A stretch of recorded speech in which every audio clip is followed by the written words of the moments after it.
Bem, estou de volta para fechar o assunto sobre fenômenos ondulatórios. Eu dividi o conteúdo em 2 vídeos, para não ficar um conteúdo muito longo, cansativo, e deixei para a parte final a parte que relaciona a interferência de ondas. Isso encontra-se no volume 9, capítulo 17, páginas 31 a 33, assunto esse relativo à semana do dia 13 a 17 do 4. Vamos definir o que é uma interferência. Então observe, a superposição, também chamada de interferência em alguns casos, é o fenômeno que ocorre quando 2 ou mais ondas se encontram, gerando uma onda resultante igual à soma algébrica das perturbações de cada onda. Bom, importante dizer aqui que essa soma algébrica ela está relacionada com o tipo de propagação das ondas que irão se superpor. Se eu tenho ondas com concordância de fase, essa soma algébrica é a soma numérica em si. Se as ondas que estão propagando em um meio, elas estão em oposição de fase, essa soma algébrica é a diferença. Bom, vamos definir esses 2 casos então. Vamos primeiro começar com ondas unidimensionais. Vamos aplicar a superposição ou a interferência em cordas. Então observe, o princípio da independência da propagação dos pulsos em ondas unidimensionais, ou seja, onda em cordas. Considere 2 pulsos transversais se propagando em uma mesma corda perfeitamente elástica, ou seja, eu não vou ter dissipação de energia, mas em sentidos contrários. O pulso que viaja para a direita apresenta velocidade de propagação V e amplitude A1. O pulso que se propaga para a esquerda apresenta a mesma velocidade de propagação V, por quê? Porque se trata do mesmo meio, é a mesma corda, e amplitude A2. Então, o pulso que está propagando para a direita, ele tem essa amplitude A1 aqui, propagando nessa corda com uma velocidade V. O pulso que está se propagando para a esquerda tem uma amplitude maior A2 e mesma velocidade de propagação V no sentido contrário. O que vai acontecer? Em um determinado instante, esses 2 pulsos vão se encontrar, gerando uma superposição. Essa superposição gera um pulso resultante naquele instante, onde o valor da amplitude desse pulso resultante está associado à soma dessas 2 amplitudes. Vamos ver? Então, suponha que se obtenha uma fotografia no exato momento em que os 2 pulsos se encontram. Nesse instante ocorre a superposição dos 2 pulsos. Disse que ocorre a interferência entre os pulsos. É possível verificar que, nesse instante, a amplitude da perturbação resultante da superposição dos 2 pulsos corresponde à soma das amplitudes de cada pulso separadamente. Então, neste caso, quando a superposição gerada é causada pela soma das amplitudes dos pulsos, a gente define esse tipo de interferência como interferência construtiva. Então, essa é a representação naquele instante de superposição dos 2 pulsos. O pulso resultante, ele tem uma amplitude que é o resultado da soma da amplitude do pulso que estava deslocando para a direita, que é o A1, com o pulso que estava deslocando para a esquerda, que é o A2. Então vejam, repare que não é possível associar uma velocidade à perturbação resultante na interferência dos dois pulsos. Por quê? Porque isso é instantâneo. Tá? Após a interferência, cada pulso com as mesmas características continua se propagando em seus sentidos originais. O que estava indo para a esquerda continua indo para a esquerda com a mesma amplitude A2 e velocidade V. O que estava indo para a direita continua percorrendo o seu sentido com amplitude A1 e velocidade V2. A corda é elástica, não tem perda, tá, de energia. Então, ó, continua se propagando em seus sentidos originais e com a mesma velocidade V. Bom, tem uma animação aqui que mostra isso. Observe. Ocorre a superposição dos dois pulsos. Após a superposição, cada pulso continua seu trajeto com a sua amplitude e velocidade que eles tinham antes do encontro, que é a superposição. Tem uma outra animação bacana aqui também, que mostra em escala a posição de dois pulsos, se propagando um para a direita e outro para a esquerda, e numa representação abaixo da propagação desses dois pulsos, eu vou ter o pulso resultante. Observe. Então, ó, interferência do tipo construtiva.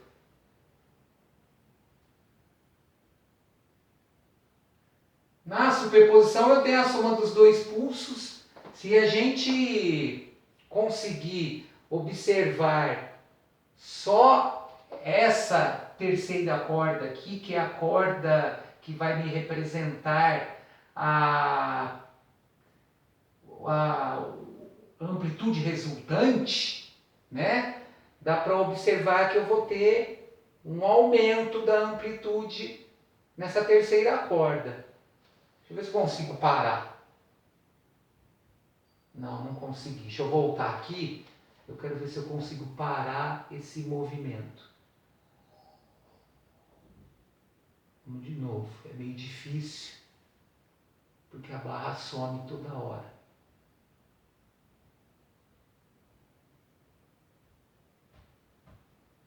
Olha lá, observem que após a superposição que ocorreu aqui, ó, os pulsos mantêm as suas características. Mantém a forma do pulso, mantém a amplitude do pulso, mantém a velocidade de propagação. Observe que a amplitude desse pulso aqui está representada por dois quadradinhos e a desse pulso aqui também é representada por dois quadradinhos. Qual que vai ser a amplitude resultante aqui? 4 quadradinhos. Vou voltar de novo. Observe. Ó, vai dar 4 quadradinhos aqui embaixo, ó. Vai dar aqui em cima. Olha lá. Beleza? Tranquilo? Bom, no caso de os pulsos apresentarem formas invertidas, ou seja, eles estão propagando nessa corda com inversão de fase, com oposição de fase, a interferência será do tipo destrutiva. Aí eu tenho dois casos para essa interferência destrutiva. Ela pode ser totalmente destrutiva se essas amplitudes aqui forem iguais. Ela vai zerar na hora da superposição. Ou elas podem ser parcialmente destrutivas se as amplitudes dos pulsos forem diferentes. No caso aqui da figura, o pulso propagado, que está propagando para a direita, tem amplitude A1 menor que a amplitude A2. Como é que eu vou obter a quantificação disso? A amplitude resultante vai ser a diferença da amplitude dos pulsos que se propagam na corda. Porém, essa diferença é sempre relacionada à diferença do maior pulso com o menor pulso. A representação gráfica desse pulso, que é o pulso resultante, ele sempre tem posição igual à posição do maior pulso. Observe que o meu pulso, que está propagando aqui com amplitude A2, ele, em módulo, ele é maior que o pulso que se propaga com amplitude A1. Então a diferença vai ser A2 menos A1 e a posição resultante é para baixo, porque o maior também está para baixo. Aí após o cruzamento acontece a mesma coisa que na interferência construtiva. Os pulsos continuam se propagando mantendo as suas características, ou seja, mesma velocidade, mesma amplitude, mesma forma, tá? Aqui, ó, eu tenho uma interferência do tipo destrutiva, onde eu vou ter dois pulsos propagando com inversão de fase, e nessa parte aqui de baixo eu vou ter o pulso resultante dessa interferência.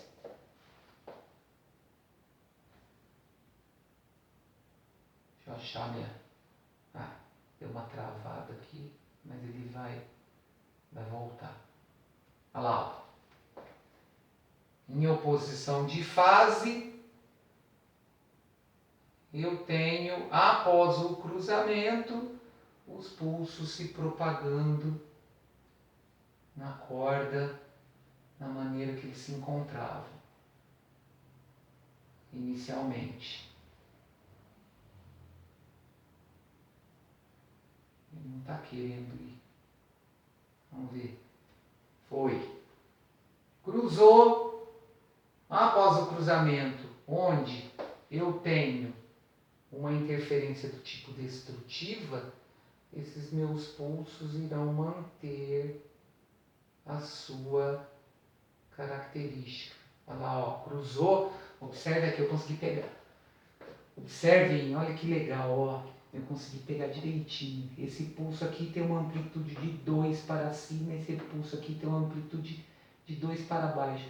Esse ponto aqui, ó, tá vendo? Esse ponto aqui, eles estão em oposição de fase, com a mesma amplitude. Eu tive uma interferência destrutiva total nesse ponto aqui. Aí o que aconteceu? Após o cruzamento, essa parte do pulso aqui, ó, que depois ela vai voltar à sua forma original, após o cruzamento, esses meus dois pulsos mantêm as suas características. Ó, foi embora. Beleza? Bom,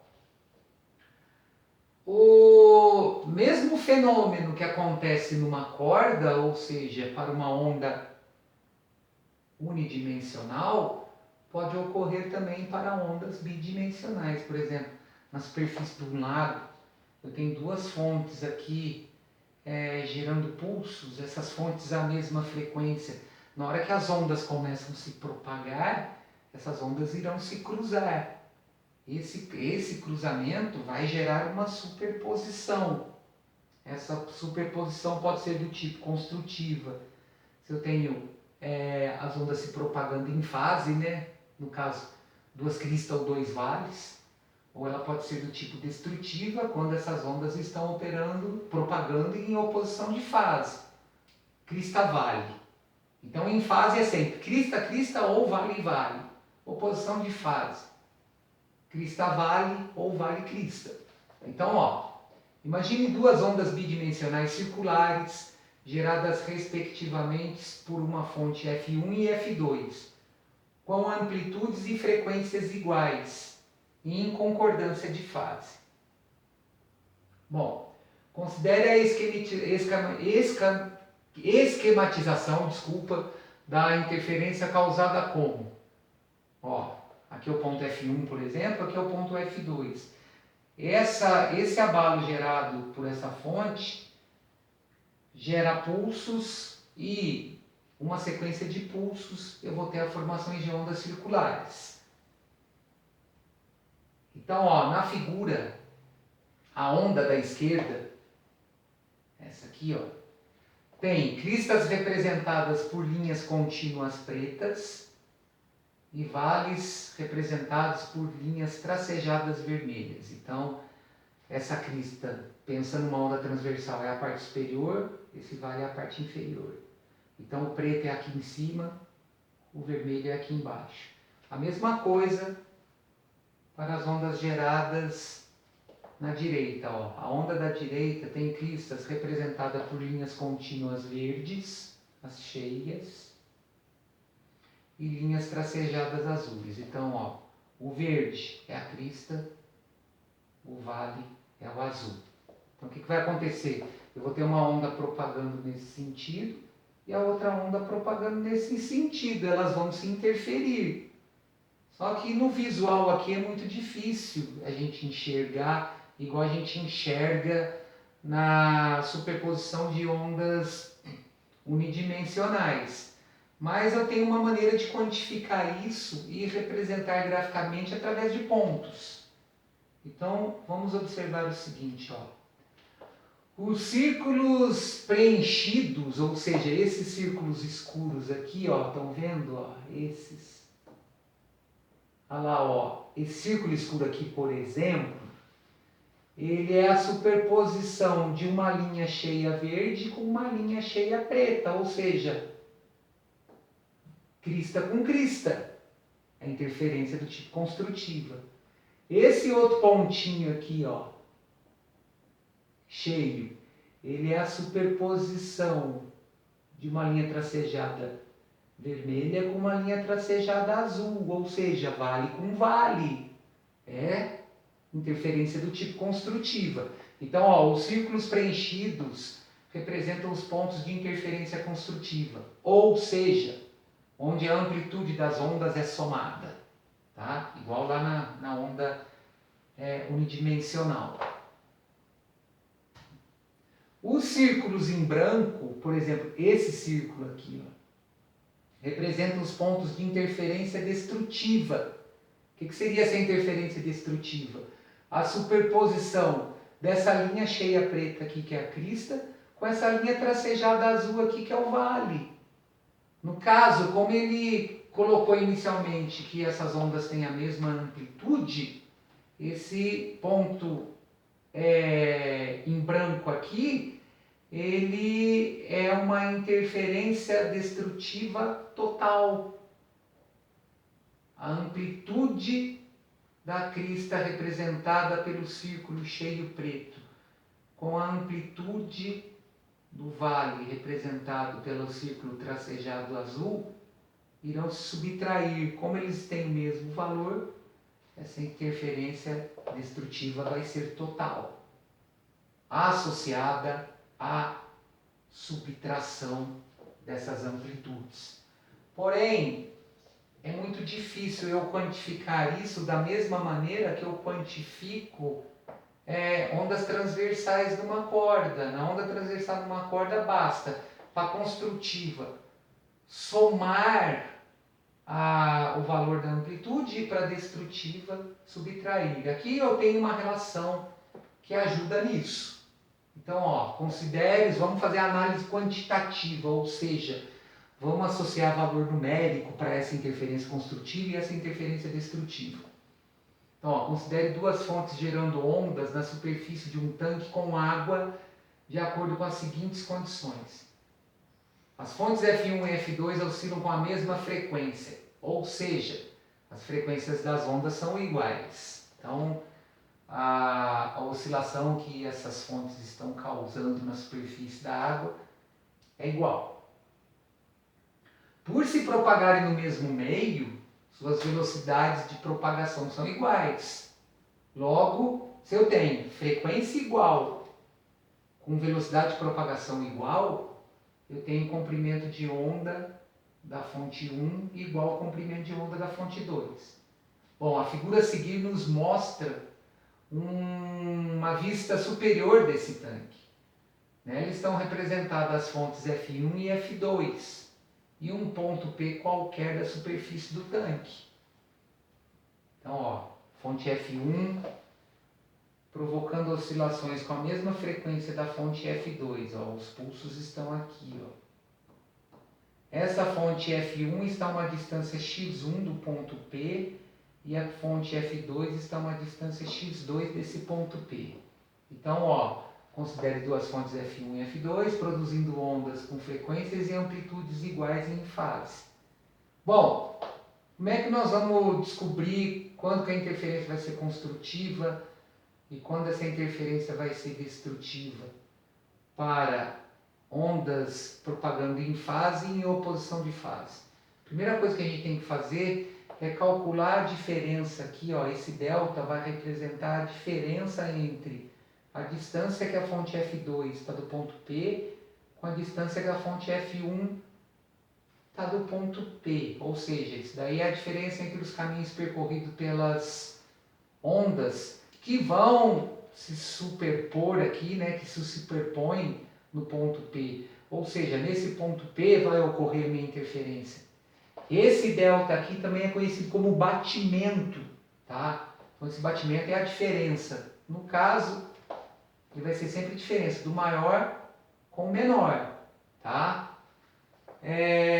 Observem o seguinte, se neste ponto P aqui, após eu calcular a diferença das distâncias das fontes a este ponto, no meu ponto P, que vai ocorrer a superposição dessas ondas, se essas ondas que estiverem se superpondo no ponto P, que estiverem se interferindo no ponto P, elas estiverem em fase, o valor numérico associado ao tipo de interferência vai estar representado por essa expressão. Então, a minha interferência com ondas propagando em fase, a minha interferência no ponto P, ela vai ser o batimento, né, que é a diferença de x2 com x1, e esse batimento vai ser igual a P vezes meio comprimento de onda. Então, se esse número que multiplica meu meio comprimento de onda for um número par, essa interferência vai ser do tipo construtivo. Porém, se o número que multiplica esse meio comprimento de onda for um número ímpar, essa interferência vai ser do tipo destrutiva. O último exercício que nós vamos resolver hoje, ele está relacionado a esse assunto. Tá? Vocês vão ver que é bem tranquilo. Basta eu calcular o batimento, calcular o comprimento de onda e descobrir o valor desse fator aqui, ó, do fator P ou do fator I, para ondas em fases. Se o fator P está relacionado a um número par, a interferência é construtiva. Se o fator I está relacionado a um número ímpar, a interferência é destrutiva. Então isso para ondas em fase. Para ondas em oposição de fase, a relação é o contrário. Então, ó, a interferência vai ser do tipo construtiva quando o meu batimento for igual a I vezes meio comprimento de onda, ou seja, o meu batimento ele relaciona um número ímpar a meio comprimento de onda. E a interferência vai ser do tipo destrutiva quando a esse meio comprimento de onda relacionado ao batimento eu tenho um fator par multiplicado a ele. Certo, gente? Bom, com isso eu encerrei toda a parte de fenômenos ondulatórios.